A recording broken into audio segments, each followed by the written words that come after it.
What is up, guys? Welcome back to Bass Fishing Declassified, and today we're going to get into talking about crankbait fishing tips in the winter.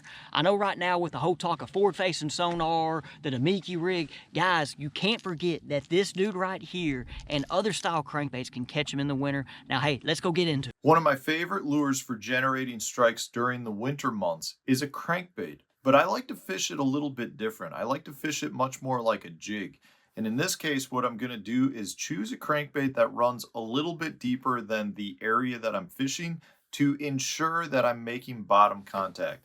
Anytime you're talking about fish during a cold water period, they generally are going to be tight to the bottom where they're either absorbing warmth off of the bottom itself, or they're going to be hanging tight to cover that may absorb some heat. So maybe a big rock, maybe it's an isolated stump, maybe it's a laydown, a dock post, things like that. The fish will hold almost as tight as possible to the point where they're actually touching those objects because they will be absorbing sunlight, they'll be producing heat, and that's what the bass are after. But you have to keep in mind that the bass are in a very lethargic mode.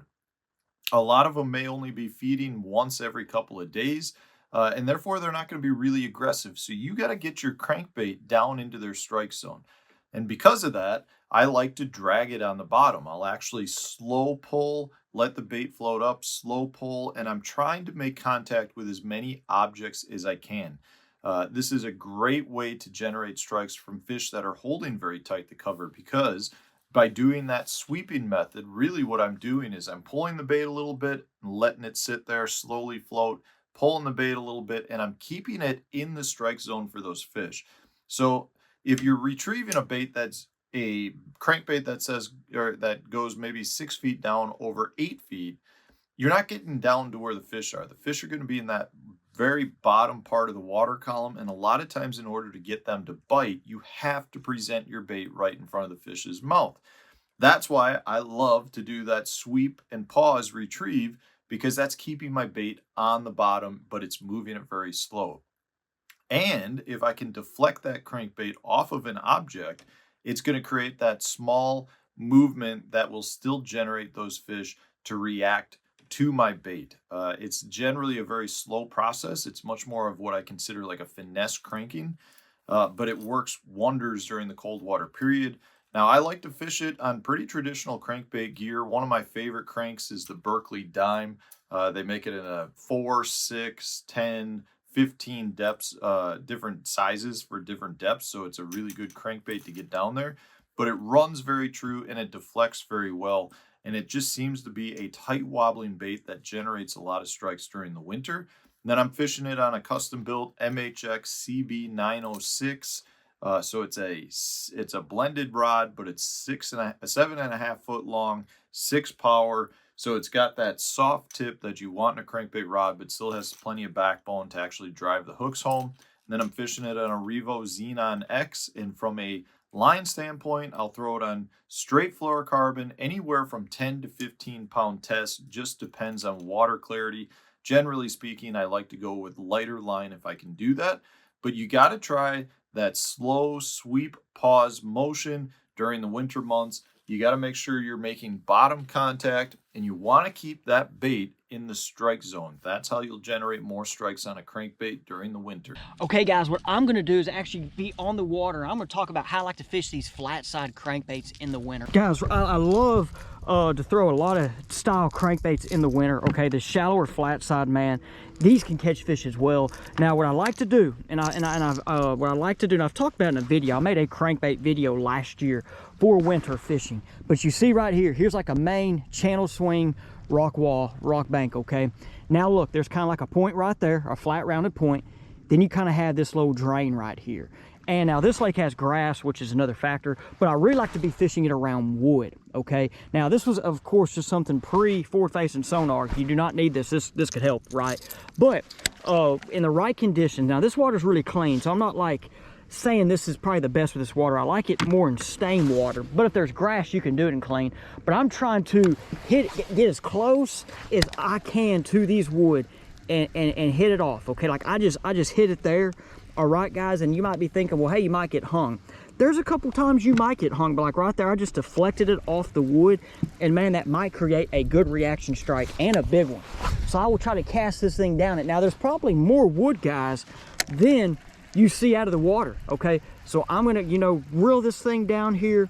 And now I know if you're seeing my thing, my deal, we're in 30 foot. I'm probably not gonna be wanting to fish it in this deep. This is just a good example right here. As I just top of my head, I just saw this, want to share it with you guys.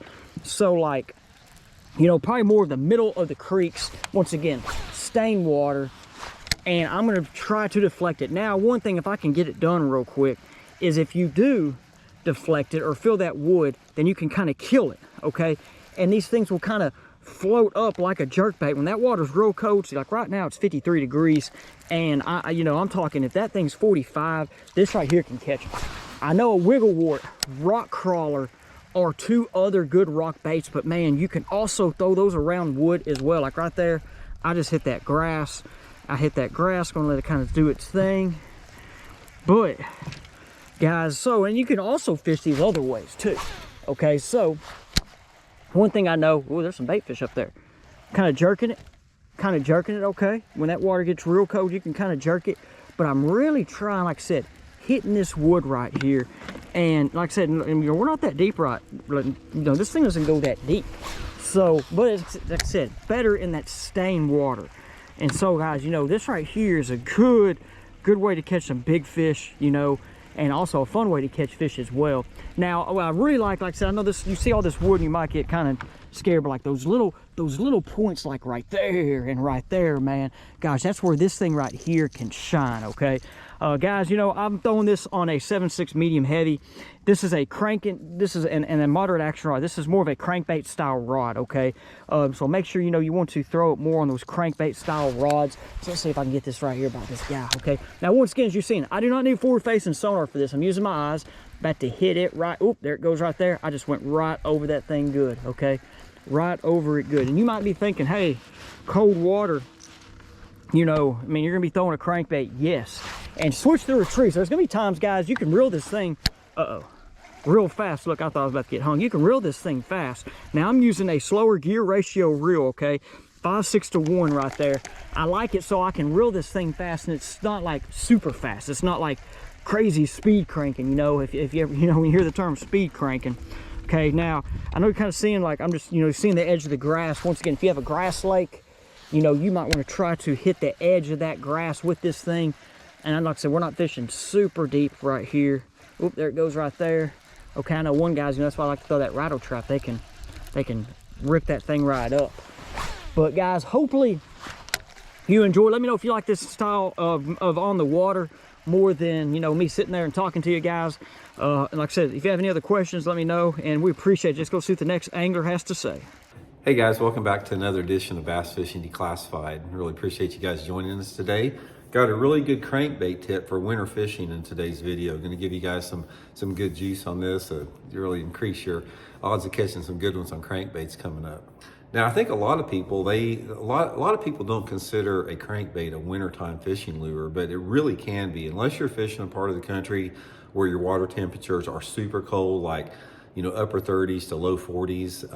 That's not going to be really conducive to crankbaits. But if you have a lake where your water temperatures stay in the upper 40s and low 50s throughout the wintertime, which is quite a few lakes, like right now here in Table Rock, Missouri, we're into the third week of December and our water temperatures are still in the 50s.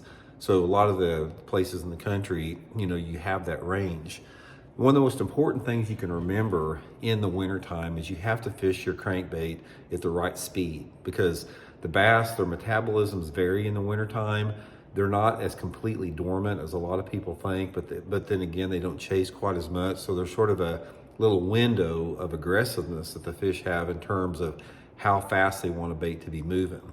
Now, the biggest tip that I can give you guys when you're wintertime crankbait fishing, and it doesn't matter if you're using a flat side crankbait, a wiggle wart, a shad wrap, anything like that, is you need to get you some suspend strips or suspend dots, and you need to make that crankbait completely neutral as far as where it doesn't float up and it doesn't sink down there.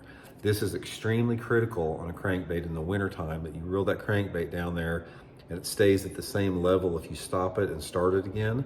Now, the reason this is important is because you can control the depth and the speed you retrieve more if your crankbait doesn't float up. So say, for example, if you throw that crankbait down there and you're trying to use some type of a slow stop and go retrieve, which works really good in the wintertime, on a lot of crankbaits that are pretty buoyant, if you have that stop and go retrieve and you stop it even for a second or two, that crankbait is going to float up quite a bit and you're going to lose your maximum depth, which is key in the wintertime. In the wintertime, you need to get that crankbait down as deep as that you possibly can. You don't want it ever floating up. So what happens when you add a suspend strip or suspend dot to your crankbait, you can reel it down there and you can do your stop and go retrieve like that, and you can stop it longer or however, and your crankbait's not going to lose any depth. It's going to maintain the same depth and actually run even deeper, than it normally would, simply because it doesn't have to always fight going back down from floating up a little bit. So anyway, guys, big tip on there is just get you some suspend strips, put them between the hooks on there. I usually like to put them just behind the front hook. And also, a little tip I'll give you on the suspend strips, guys, take some red fingernail polish and paint them red on the belly. That sort of, covers up that fake look of the lead, and it gives it sort of a strike attractor. So try those tips. I think it's going to help you guys catch a few good ones this winter. We'll talk later.